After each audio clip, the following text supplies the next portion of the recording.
विश्वगौरव आमचे पंतप्रधान नरेंद्र मोदीजी यांच्या 75व्या जन्मदिना दिवशी राजस्व महसूल खात्याने 17 सप्टेंबर ते 2 ऑक्टोबर या पंधरवाड्यामध्ये सेवा पंधरवाडा जाहीर केला आहे। आज पुण्यामध्ये या पुण्यनगरीमध्ये राज्यस्तरीय या अभियानाची सुरुवात राज्याचे मुख्यमंत्री देवेंद्रजी फडणवीस साहेब करणार आहेत। अजितदादा आणि आमचे सर्व मंत्रिमंडळाचे सहकारी, आमचे सर्व आमदार खासदार या अभियानाची आज सुरुवात करत आहे। संपूर्ण जिल्ह्याचे त्या जिल्ह्यात पालकमंत्री या अभियानाची सुरुवात करत आहे। विधानसभेचे सदस्य आपापल्या विधानसभेत या अभियानाला सुरुवात करत आहे।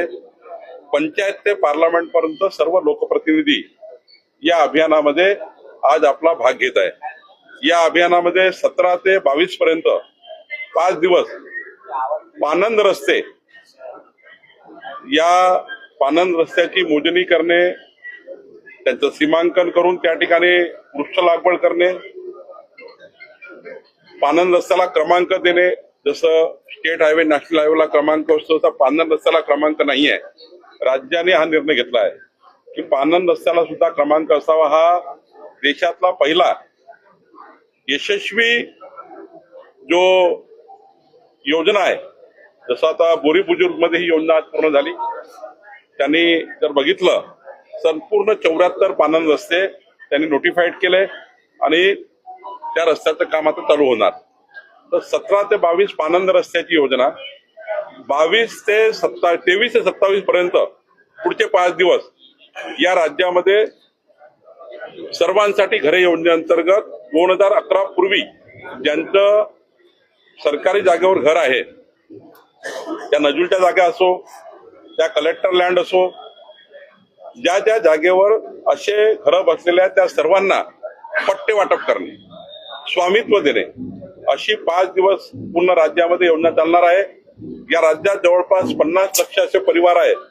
50 लक्ष परिवाराला या ठिकाणी आपण स्वामित्व देऊ शकतो या अभियानामध्ये, त्याची आम्ही योजना तयार केली आहे।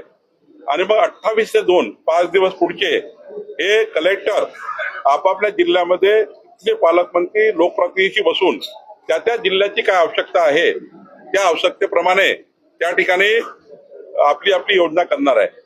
हा महसुली पंधरवाडा राष्ट्रनेता नरेंद्र मोदीजी यांच्या जन्मदिवसापासून तर महात्मा गांधी यांच्या जयंतीपर्यंत या पंधरवाड्याचं आयोजन आम्ही केलं आहे। आणि मला विश्वास आहे की राज्यामध्ये आमचं महसूल खातं जे मालमत्ता रक्षणाकरता तयार झालेलं आहे, आमचे सर्व तलाट्यापासून कलेक्टरपर्यंत, विभागीय आयुक्तापासून मंत्रालयापर्यंत सर्व अधिकारी या महसुली पंधरवाड्यामध्ये या अभियानाला प्रचंड विस्तृतपणे राबवणार आहे। सर, छत्रपती संभाजीनगरमध्ये पैठण तालुक्यात एक घटना घडली। महसूलचे अधिकारी ओला दुष्काळ जो आहे त्याच्या पंचनाम्यासाठी गेले होते आणि एका शेतकऱ्यासोबत वाद झाला आणि त्यांच्या समोरच त्या शेतकऱ्याने आत्महत्या केली, विहिरीत उडी गेली। पैठण तालुक्यामधला हा प्रकार आहे। मी आत्ताच जिल्हाधिकाऱ्याशी कालही बोललो, आताही बोललो। ते मंडळ अधिकारी, ते तलाठी ज्यांच्या त्या ठिकाणी गेल्यानंतर तिथे काय घटना घडली, ऍक्च्युली काय तिथे संवाद झाला, कुठल्या प्रकारचं त्या ठिकाणी या आत्महत्येपर्यंत तो शेतकरी गेला, कोण जबाबदार आहे याला, खरंच सदोष मनुष्यवध आहे का, हाही शोधून जिल्हाधिकाऱ्याला मी सांगितलं की याचा संपूर्ण रिपोर्ट शासनाला पाठवा आणि जर सदोष मनुष्यवध असेल त्याप्रमाणे पुढे जा। त्या संपूर्ण घटनेची चौकशी हे जिल्हाधिकारी करत आहे। उद्यापर्यंत चौकशी रिपोर्ट येईल। मुंबईमध्ये स्वर्गीय मीनाताई ठाकरे यांच्या पुतळ्यावरती रंग टाकण्याचा प्रयत्न झाला आहे, त्यामुळे त्या ठिकाणी तणाव आहे, पुतळ्याची विटंबना झाली असा असे समाजकंटक दुष्कृत्य करणारे जे लोक आहेत, या लोकांना शासन सोडणार नाही। माननीय मुख्यमंत्र्यांनी आदेश दिले आहेत आणि अशी घटना ही महाराष्ट्राच्या संस्कार आणि संस्कृतीला तडा लावणारी आहे। आपले संस्कारी नाहीच आहे. आणि मीनाताई ठाकरेजी यांच्या पोस्टरवर या पद्धतीने समाजकंटकांनी केलेलं दुष्कृत्य हे महाराष्ट्राला सहन नाही, आम्ही सहन करण्याच्या पलीकडे आहे. शासन याच्यामध्ये कडक कारवाई करत आहे. सर, एकीकडे आपण सेवा पखवाडा हे करतोय आणि दुसरी गोष्ट की शेतकऱ्याला आत्महत्येची वेळ होती. कुठेतरी सरकार कमी पडतंय का या सगळ्या याच्यामध्ये विश्वासाची भावना तयार करायची? या घटनेमध्ये आपण दुसऱ्या अभियानाला जोडता येत नाही. घटनेमध्ये आमचे अधिकारी दोषी असतील आणि खरंच त्यांनी त्या शेतकऱ्यांना प्रवृत्त केलं असेल किंवा त्यांच्या अशी घटना घडली असेल तर सदोष मनुष्यवध आहे. त्यामुळं सरकार पूर्ण चौकशी करत आहे. वन साइड चौकशी करून त्या ठिकाणी अधिकाऱ्यांना जबाबदार धरणे, काय तिथे झालं आहे याची चौकशी सरकार करते. पण सर कोणताही नागरिक असेल तर शेवटच्या टोकाला काही जातो की चारही बाजू जर त्याची कोंडी झाली असेल तर अजूनही तुम्ही म्हणता की जर तरवर तुम्ही उत्तर देताय, स्पष्ट आदेश तुम्ही देखील देऊ शकता. असं आहे की तुमच्या म्हणण्यावर स्पष्ट आदेश देणार नाही. मी वाक्य सांगतो, स्पष्ट आदेश देणार नाही. मी कलेक्टरची इन्क्वायरी केलेली आहे, चौकशी चालू आहे. कलेक्टरची चौकशी आल्याच्या 3 तासात माझं कारवाई पूर्ण होईल. पण आता तुम्ही आत्ताच मीडियासमोर सांगाल की मला हे केलं पाहिजे ते केलं पाहिजे, हे काही योग्य नाही. संपूर्ण चौकशी कलेक्टर स्वतः करत आहे.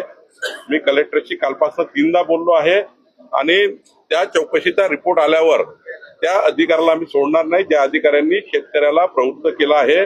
या राज्याला अशा घटना मान्य नाहीये. काही पैसे थकलेले आहेत कंत्राटदारांनी. 5 ते 6 महिने झाले पैसे मिळालेले नाहीये. अनेक शिवभोजन नाही बंद होण्याच्या मार्गावर आहे. माननीय मुख्यमंत्री महोदयांनी परवाच्या मंत्रिमंडळ बैठकीमध्ये याची दखल घेतली आहे आणि सर्वच मंत्री त्या ठिकाणी होते. सर्वांनीच त्या ठिकाणी हा प्रश्न जिल्ह्याचा मांडलेला आहे. मला वाटतं या आठवड्यामध्ये याचा निर्णय होईल. सर, पुरंदर एअरपोर्टचं संपादन जवळपास बऱ्यापैकी उरकत आले, राहिलेलंच आहे. 70% भूसंपादन आता झालेलं आहे, म्हणजे मार्गी लागला आहे. बाकीचेही लागेल. त्यांच्या मनातले जसे जसे संभ्रम दूर होतील तसं असं भूसंपादन पुढे जाईल. मी भूसंपादन मंत्री म्हणून आपल्याला ग्वाही देतो. पुरंदरच्या विमानतळाचे सर्व मार्ग उघडे झाले आहेत. रोहित पवारांनी ट्विट केले की मोदीजींच्या वाढदिवसाची राज्यात ओला दुष्काळ त्यांनी जाहीर केला भांडण लावली आणि अशा प्रकारे वाढदिवस साजरा. असं आहे की रोहित पवार हे सध्या प्रसिद्धीच्या फार जोशामध्ये आहेत, त्याबद्दल मी काही बोलणं योग्य नाही. पण सरकार हे जाणीवपूर्वक या राज्याच्या 14 कोटी जनतेकरता आवश्यक कामं करत आहे. आणि मग मला उत्तर द्यायचं असेल तर राज्याचे 40 वर्षाचा इतिहास वेगळा आहे. त्यापेक्षा देवेंद्र फडणवीस सरकार हे महाराष्ट्राच्या 14 कोटी जनतेच्या विकासाकरता जर आपण दोन्हीकडे जर आलेख काढला तुम्हाला दिसेल की काय फरक सरकारचा आहे. त्यामुळं जरा थोडं त्यांनी बॅकमध्ये जाऊन बघावं कुणी टीका करण्यापेक्षा. या राज्याला सलोखा निर्माण करून काम करण्याची गरज आहे. सर्व पक्षांनी, सर्व समाजांनी, सर्व व्यक्तींनी सोबत येऊन या राज्याचा सलोखा कायम ठेवून पुढे जाऊन या राज्याच्या विकासाकरता आम्ही सर्व काम करतो आहे. रोहित पवारांना टीका करायची त्यांचा तो काम आहे, ते करत बसतील. सदर घडलेली घटना ही अतिशय निंदनीय आहे. एक शिवसैनिक म्हणून नक्कीच या जो कोणी व्यक्ती आहे त्याचा आम्ही निंदा देखील करतो. विशेष म्हणजे महासाहेबांचा हा पुतळा माझ्याच वडिलांनी बनवून त्या ठिकाणी बसवलेला आहे आणि आमच्या घरामध्ये लहानपणापासून वंदनीय बाळासाहेबांचं बाळकडू, त्यांच्या विचारांचं बाळकडू पाजत असताना महासाहेबांचा त्याच्यामध्ये सिंहाचा वाटा आहे. आणि प्रत्येक शिवसैनिकांसाठी महासाहेब ह्या मातृत्वाच्या भावनेने आम्ही त्याच्याकडे पाहत होतो. आणि म्हणून शिवसैनिक म्हणून तर कार्यवाही व्हावी ही इच्छा तर आहेच, परंतु गृहराज्य मंत्री म्हणून देखील संबंधित पोलीस अधिकाऱ्यांना या व्यक्तीला त्वरित शोधून त्याला ताब्यात घेण्याचे आदेश आम्ही दिलेले आहेत. त्याच्यावरती कायदेशीर कडक कारवाई करण्याचे निर्देश हे आम्ही दिलेले आहेत. सदर घटनेच्या ठिकाणी ऍडिशनल सीपी असतील, डीसीपी असतील, एसीपी, पीआय स्वतः तिथे हजर राहून त्यांनी चौकशी केलेली आहे. तपास चालू आहे. जेव्हा केव्हा ही व्यक्ती ताब्यात येईल, मुळात प्रश्न हा आहे की हे कुठल्या कारणासाठी केलेलं आहे, कुठल्या उद्देशाने केलेलं आहे, ह्या व्यक्तीचा नेमका हेतू काय होता, त्याला ताब्यात आल्याच्या नंतर हे लक्षात येईल, त्याच्यावरती पुढची कारवाई करण्यात येईल. सर, ही घटना नेमकी केव्हा घडली आहे, किती वाजता घडली आहे आणि सीसीटीव्ही मध्ये काय आढळलं आहे का, किती लोक होते याबाबत? बघा, सकाळी 6:15च्या सुमारास 6:16 ते 17 मध्ये पोलिसांची तिथे गस्त लागली होती आणि पोलिसांनी तो एरिया पूर्णपणे पाहिला होता. त्यावेळेस तरी ही घटना घडलेली नव्हती. अंदाज असा आहे की 6:30 ते 8:30-9च्या सुमारास ही घटना घडलेली असेल. आणि बघा, जो काही प्रकार केलेला आहे ते करण्यासाठी अगदी 10-15 सेकंद देखील भरपूर झाले.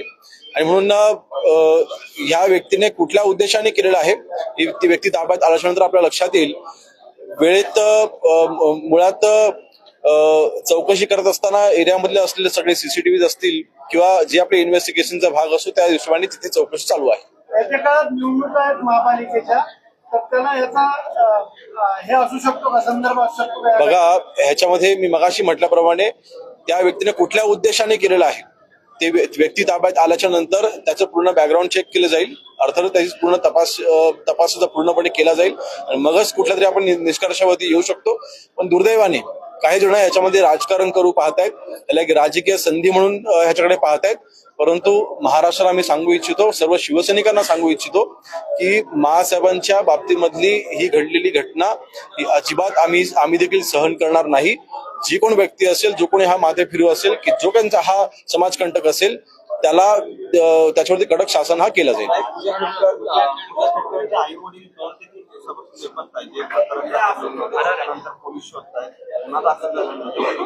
या संपूर्ण या प्रकरणाची माहिती घेऊन त्याच्यावरती कायदेशीर कारवाई आम्ही करू. संबंधित पोलीस अधिकारी त्याच्यावरती चौकशी करत आहेत, त्याच्यावरती कारवाई करता येईल.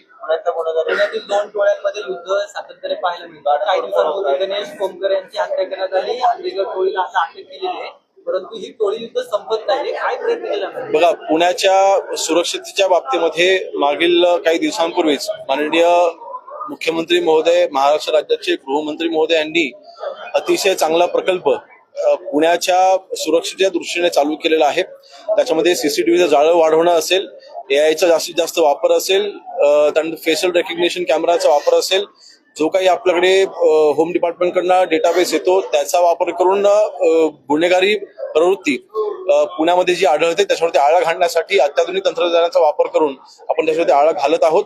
लवकरच त्याच्यामध्ये आपल्याला यश देखील मिळेल. धन्यवाद.